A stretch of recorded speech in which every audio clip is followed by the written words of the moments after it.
ஏய், அப்பா மகளும் கிளம்பி ரெடி ஆயிட்டு தூங்கிட்டு இருக்கீங்க.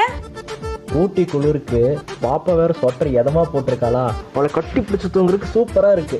அது இல்லாமல் 365 நாளும் கஷ்டப்பட்டு வேலை செய்கிறோம், நிம்மதியாக ஒரு ரெஸ்ட் வேணும். இந்த மாதிரி ஊட்டிக்கு வந்துட்டு அந்த கிளைமேட்டில் தூங்குறது சக்க சுகமாக இருக்கும். உங்களுக்கு அந்த மாதிரி இருந்துச்சுன்னா கமெண்ட் பண்ணுங்கள். எனக்கும் அப்படிதான், நான் கமெண்ட் பண்ணுறேன் ஃபர்ஸ்டால. இப்போ நாங்கள் ஸ்டே பண்ணியிருக்கிற ரிசார்ட் உங்களுக்கு காமிக்கிறேன். இதுதான் நாங்கள் ஸ்டே பண்ணியிருக்கோம். எப்படி போனால் ஹால். ஏய், 2 பேரும் என்ன பண்ணுறீங்க? இந்த வரேன் இங்கே பாருங்க. இவங்கள என்ன பண்ணிருக்கீங்க?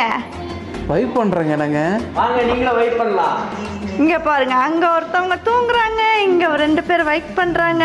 என்ன ஊட்டிக்கு வரதே வைப் பண்றதுக்கு, நான் தூங்கிட்டே இருப்பாங்க. நீங்களும் வாங்க வைப் பண்ணலாம். வாங்க வைப் பண்ணலாம். பண்ணலாம். இவங்க வைப் பண்ற ரகம், அவங்க ஊட்டிக்கு வந்து நல்லா தூங்குற ரகம். நீங்க எந்த ரகம்னு கமெண்ட் பண்ணுங்க.